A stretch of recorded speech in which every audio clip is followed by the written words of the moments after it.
Welcome to the Genius Factory. Enjoy the video. You begin by updating your app's target SDK and dependencies so Android honors status bar color changes. Open Module Build. Gradle, set target SDK version to 30 or higher, and sync. Once done, add Android Xcore and material libraries so you can call set system bar's color and use theme attributes. Now enable window draws system bar backgrounds in your activity theme or call window compat. Set decor fits system windows. False. This gives you control over system bars. Make these changes before modifying activity code to avoid runtime inconsistencies. Next, modify the activity to set the color and icon contrast.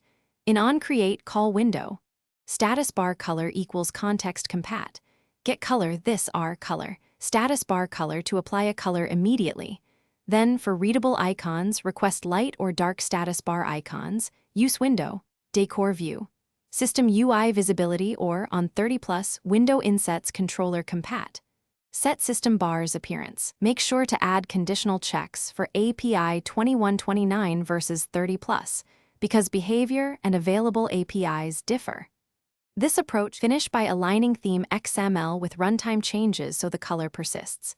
In themes, XML, set status bar color and navigation bar color to your chosen color and declare window draws system bar backgrounds true. Then test in dark mode, different API levels, and on OEM skins like Samsung or Xiaomi. These can override defaults. If you see no change, remove transient flags, call window. Clear flags, window manager.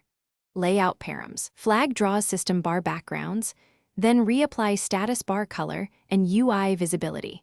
This reset often resolves conflicts caused by prior flags or overlays.